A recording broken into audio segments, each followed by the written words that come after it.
Hello friends, welcome to my channel. मेरा नाम कविता है। मैं एमए बीएड सीटेट और यूजीसी नेट क्वालिफाइड हूँ। अगर आप मेरे चैनल पर नए हैं तो चैनल को लाइक करें, सब्सक्राइब करें और शेयर करें और बेल आइकन को ज़रूर दबाएं, जिससे जो भी मेरे आने वाले वीडियो हैं उनका नोटिफिकेशन आप तक पहुँच जाए। फ्रेंड्स, कल हमने प्रकरण 2 स्टार्ट किया था भक्ति काल का, और इसके हमने 2 संत पढ़ लिए थे। सगुण भक्ति, ये ज्ञान मार्ग की शाखा का शुरू किया था हमने फ्रेंड्स, उसके हमने 2 कवि पढ़ लिए थे। अब तीसरा है धर्मदास। धर्मदास आज हम स्टार्ट करेंगे, और इससे पहले हम स्टार्ट करें फ्रेंड्स, मैं आपको बता दूं कि मैंने इससे पहले भक्ति काल के 3 वीडियो डाल चुकी हूँ। फ्रेंड्स, अगर आपने वो नहीं देखे हैं तो पहले उन्हें देखिए, क्योंकि वो शुरू से स्टार्ट हो चुके हैं और ये अभी चौथा भाग है फ्रेंड्स। इसलिए मैं आपको कह रही हूँ कि आपने अगर वो नहीं देखे हैं तो पहले उन्हें जाकर देखिए। और इससे पहले मैंने आदिकाल के भी 9 वीडियो डाले हुए हैं। अगर आपने वो नहीं देखे हैं तो फ्रेंड्स वो भी देखिए, आपके लिए बहुत काम आएंगे। ओके फ्रेंड्स, चलिए स्टार्ट करते हैं। धर्मदास ये बांधवगढ़ के रहने वाले और जाति के बनिए थे।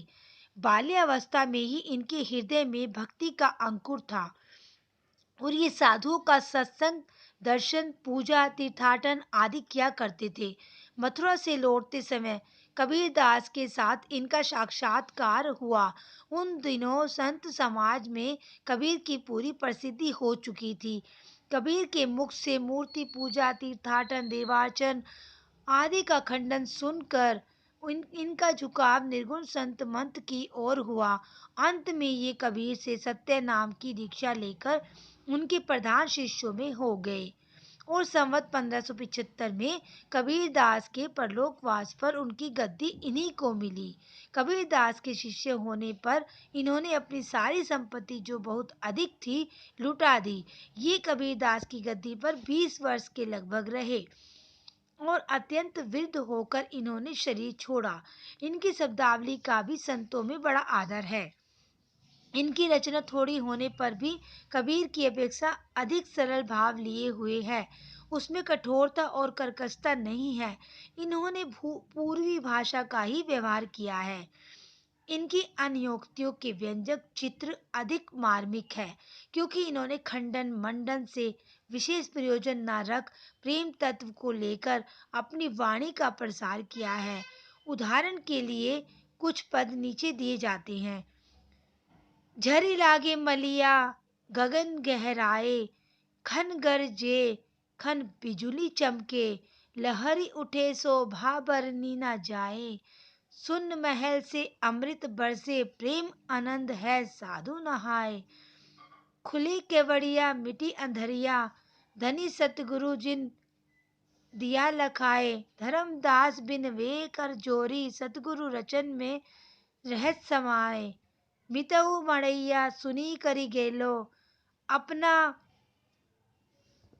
बलम परदेस निकरी गेलो, हमरा के किछुबा न गुण दे गेलो, जोगिन होय के मैं वन ढूंढो, हमरा हमके बिरहा बैराग दे गेलो, संग की सखी सब पार उतरी गैलो, हम धनी धाड़ी अकेली रही गेलो, धर्मदास ये अर्जू करतू है, सार सबद सुमिरन दे गेलो। गुरु नानक। अब ये धर्मदास का खत्म हो चुका है फ्रेंड्स, अब ये गुरु नानक आ गए हैं। ये फोर्थ है यहाँ के। ये सब संत कवि थे फ्रेंड्स। ये ज्ञान मार्ग की शाखा का हम कर रहे हैं, तो इसमें ये संत कवि माने जाते थे। ये चौथे संत कवि है गुरु नानक।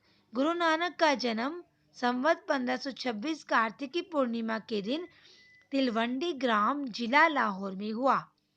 इनके पिता कालू चंद खन्नी जिला लाहौर तहसील सकरपुर के तिलवंडी नगर के सुबह बुलार पठान के कारिंदा थे।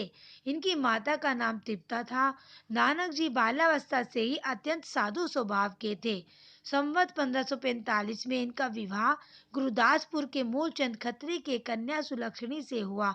सुलक्षणी से इनके 2 पुत्र श्रीचंद और लक्ष्मीचंद हुए। श्रीचंद आगे चलकर उदासी संप्रदाय के प्रवर्तक हुए। ये नोट कर लो फ्रेंड, श्रीचंद उदासी संप्रदाय के प्रवर्तक हुए। पिता ने इन्हें व्यवसाय में लगाने का बहुत उद्योग किया। पर ये सांसारिक व्यवहारों में दत्तचित न हुए। एक बार इनके पिता ने इन्हें व्यवसाय के लिए कुछ धन दिया, जिसको इन्होंने साधु और गरीबों में बांट दिया। पंजाब में मुसलमान बहुत दिनों से बसे थे, जिससे वहां उनके कट्टर एकेश्वरवाद का संस्कार धीरे धीरे प्रबल हो रहा था। लोग बहुत से देवी देवताओं की उपासना की अपेक्षा एक ईश्वर की उपासना को महत्व और सभ्यता का चिन्ह समझने लगे थे। शास्त्रों के पठन पाठन का क्रम मुसलमानों के प्रभाव से प्रहा उठ गया था, जिससे धर्म और उपासना के गूढ़ तत्व को समझने की शक्ति नहीं रह गई थी। अतः जहाँ बहुत से लोग जबरदस्ती मुसलमान बनाए जाते थे, वहाँ कुछ लोग शौक से भी मुसलमान बनते थे। ऐसी दशा में कबीर द्वारा प्रवर्तित निर्गुण संत मत एक बड़ा भारी सहारा समझ पड़ा। गुरु नानक आरंभ से ही भक्त थे, अतः उनका ऐसे मत की ओर आकर्षित होना स्वाभाविक था, जिसकी उपासना का स्वरूप हिंदुओं और मुसलमानों दोनों को समान रूप से ग्राह्य हो। उन्होंने घर बार छोड़ बहुत दूर दूर के देशों में भ्रमण किया, जिससे उपासना का सामान्य स्वरूप स्थिर करने में उन्हें बड़ी सहायता मिली। अंत में कबीरदास की निर्गुण उपासना का प्रचार उन्होंने पंजाब से आरंभ किया और वे सिख संप्रदाय के आदि गुरु हुए। कबीरदास के समान वे भी कुछ विशेष पढ़े लिखे ना थे। भक्ति भाव से पूर्ण होकर वे जो भजन गाया करते थे, उनका संग्रह संवत 1661 ग्रंथ साहब में किया गया है। ये भजन कुछ तो पंजाबी भाषा में है, कुछ देश की सामान्य काव्य भाषा हिंदी में है। यह हिंदी कहीं तो देश की काव्य भाषा या ब्रज भाषा है, कहीं खड़ी बोली, जिसमें इधर उधर पंजाबी के रूप भी आ गए हैं, जैसे चल लिया रहा। भक्त या विनय के सीधे साधे भाव सीधी सादी भाषा में कहे गए हैं। कबीर के समान अशिक्षितों पर प्रभाव डालने के लिए टेढ़े मेढ़े रूपकों में नहीं, इससे इनकी प्रकृति की सरलता और अहम भाव शून्यता को परिचय मिलता है। इनका देहांत संवत 1596 में हुआ। संसार की अनित्यता, भगवत भक्ति और संत स्वभाव के संबंध में उदाहरण स्वरूप दो पद दिए जाते हैं। इस दमदा मैनू की बे भरोसा, आया आया ना आया। यह संसार रहन दा सुपना, कहीं देखा कहीं नहीं दिखाया। सोच विचार करे मत मन में, जिसने ढूंढा उसने पाया। नानक भक्तन दे पद पर से, निस दिन राम चरण चित लाया। जो नर दुख में दुख नहीं माने। फ्रेंड्स, ये लाइनें आ चुकी है, इस नेट में इम्पोर्टेंट है ये पद। सुख सने अरु भय नहीं जाके, कंचन माटी जाने। नहीं निंदा नहीं अस्तुति जाके, लोभ मोह अभिमाना। हल सोकते रहे नियारो, नहीं मान अपमाना। आशा मनसा सकल त्यागी के, जगते रहे निराशा। काम क्रोध जेहि परसे नाही, नाते ही घर घट ब्रह्म निवासा। काम क्रोध जेहि परसे नाही, नाते ही घट ब्रह्म निवासा। गुरु कृपा जे ही नर पैकीन्ही, तिन यह जुगुसी पिछानी। नानक तिन भयो गोविंद दुसो, जो पानी संग पानी। दादू दयाल। फ्रेंड्स, नानक के बाद दादू दयाल आए हैं। यद्यपि सिद्धांत की दृष्टि से दादू कबीर के मार्ग के ही अनुयायी है, पर उन्होंने अपना एक अलग पंथ चलाया, जो दादू पंथ के नाम से प्रसिद्ध हुआ।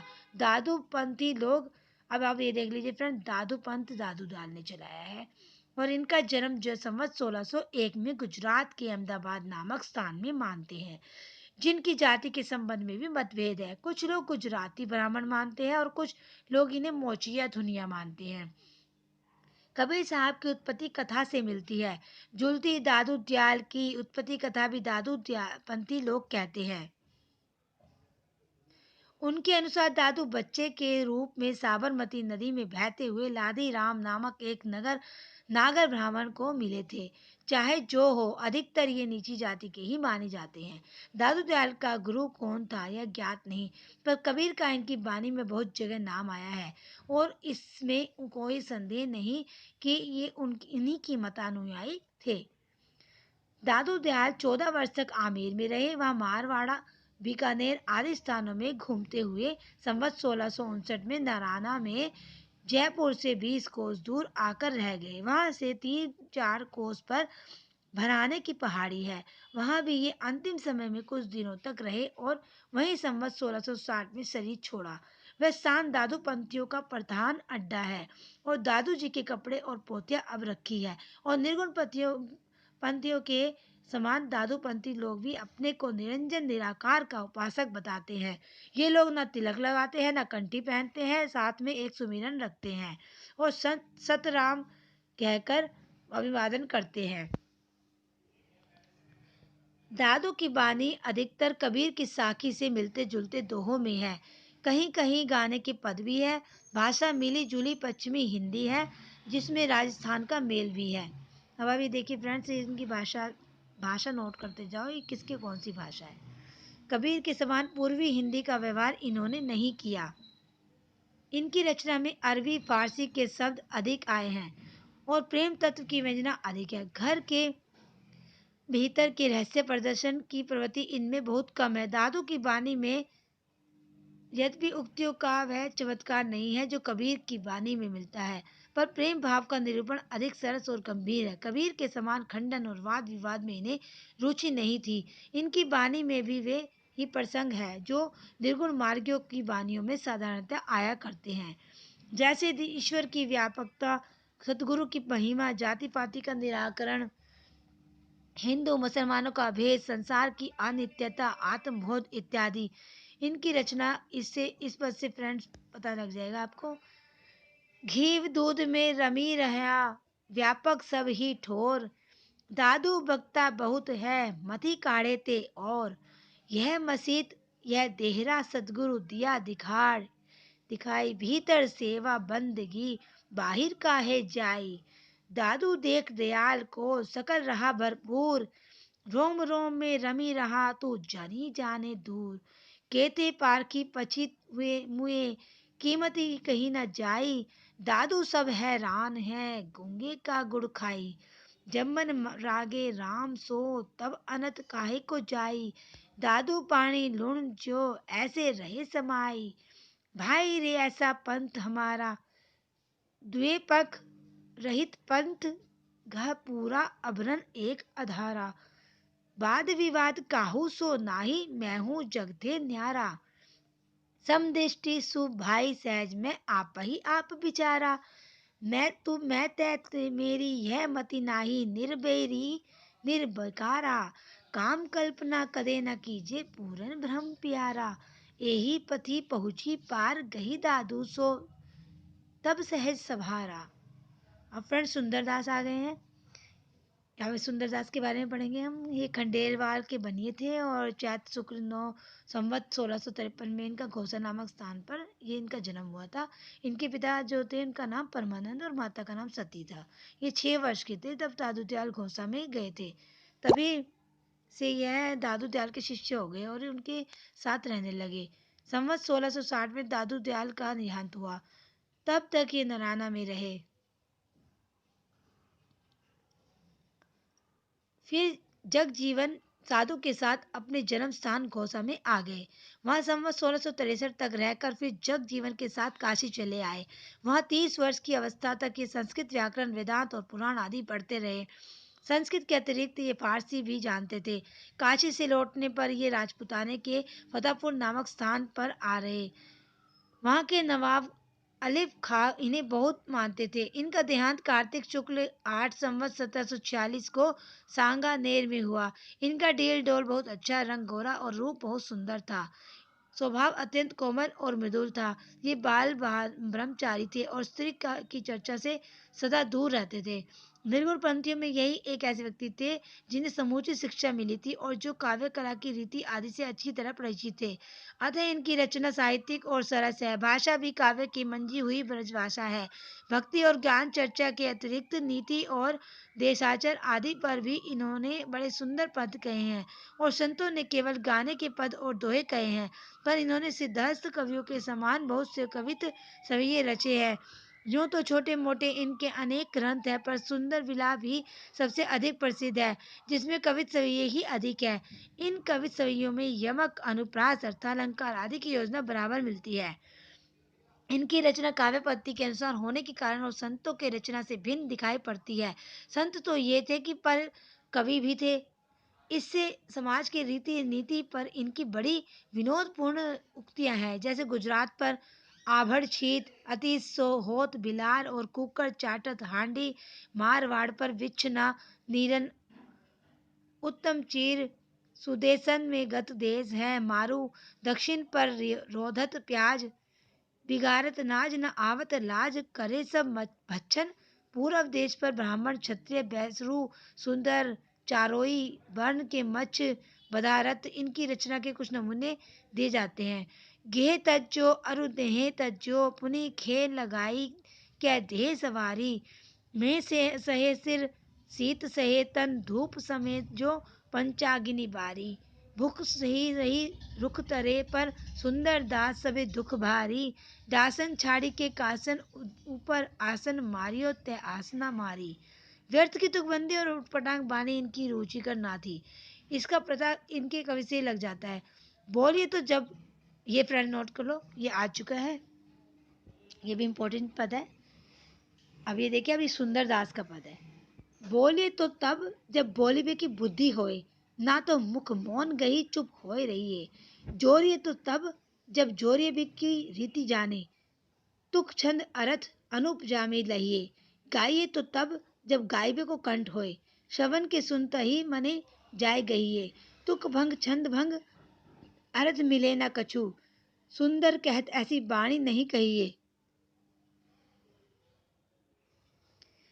सुशिक्षा द्वारा विस्तृत दृष्टि प्राप्त होने से इन्होंने निर्गुणवादियों के समान लोक धर्म की उपेक्षा नहीं की। पतिव्रत का पालन करने वाली स्त्रियों, रण क्षेत्र में कठिन कर्तव्य का पालन करने वाले शूरवीरों आदि के प्रति इनके विशाल हृदय में सम्मान के लिए पूरी जगह थी।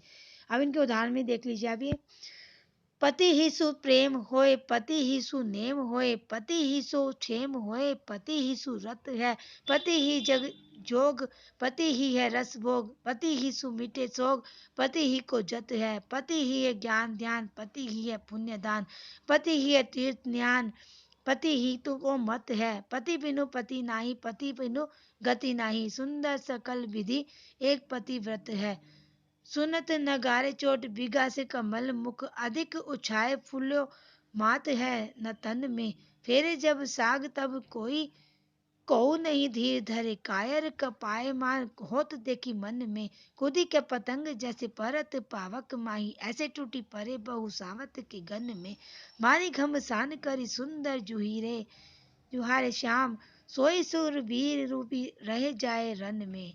इसी प्रकार इन्होंने जो सृष्टि तत्व आदि कहे हैं वे भी औरों के समान मनमाने और उटपटांग नहीं है, शास्त्र के अनुकूल है। उदाहरण के लिए नीचे का पद लीजिए, जो नीचे पद है फ्रेंड देखिए, मैं पढ़ देती हूँ, इसको आप समझ लीजिए, सुन लीजिए। भ्रम ते पुरुष अरु प्रकृति प्रगट भई प्रकृति ते महत्व पुनि अहंकार है अहंकार हुते तीन गुण सत रज तम हुत महाभूत विषय प्रसार है रज हुत इंद्री 10 पृथक भई सत हुत मन आदि देवता विचार है ऐसे अनुक्रम करी शिष्य सु कहत गुरु सुंदर सकल यह मित ब्रह्मचार है। ओके फ्रेंड्स, आज के लिए इतना ही काफी है। और मैं आपको बता दूं, अगर आपको मेरे वीडियो अच्छे लग रहे हैं, पसंद आ रहे हैं फ्रेंड्स, तो इनको लाइक करो, सब्सक्राइब करो फ्रेंड्स। आप सब्सक्राइब तो कर ही नहीं रहे हैं, मुझे पता ही नहीं चल रहा है फ्रेंड्स आप मेरे वीडियो देख भी रहे हैं या नहीं। अगर आप कमेंट्स करेंगे तो मुझे पता चलेगा कि आप मेरे वीडियो देख रहे हैं और आपको अच्छे भी लग रहे हैं और मुझे मोटिवेशन मिलेगा फ्रेंड्स। ये मैं आपके लिए ही कर रही हूँ, आपकी इसलिए मेहनत कर रही हूँ फ्रेंड्स। कुछ स्टूडेंट को पता ही नहीं होता कि उन्हें क्या पढ़ना है क्या नहीं, तो उनको पढ़ने इसलिए बता रही हूँ कि क्या इंपॉर्टेंट है उससे अच्छे से ध्यान से पढ़ ले और इधर उधर ढूंढने की बजाय उनको एक ही जगह पे सारा मटेरियल मिल जाएगा, तो फ्रेंड्स आप आराम से पढ़ पाओगे। यूजी और पीजी के लिए भी फ्रेंड्स ये बहुत इंपॉर्टेंट है, इसलिए मैं यूजी पीजी वालों को भी कहना चाहूँगी कि इसको ध्यान से पढ़ें, डेली डेली पढ़ते रहें, जब पेपर आएंगे तो आप आराम से लिख पाएंगे उस पर। ओके फ्रेंड्स, और अगर आपने मेरा चैनल सब्सक्राइब नहीं किया है तो प्लीज़ फ्रेंड्स सब्सक्राइब कर लो। और अगर आपको आगे भी कोई मटेरियल चाहिए तो उसके लिए भी मुझे कमेंट्स करके बताइए, मैं आपके लिए तैयार कर दूंगी और वो वीडियो में डालकर आपके लिए भेज दूंगी, सेंड कर दूंगी फ्रेंड्स। ओके, आज के लिए बाय, कल मिलते हैं।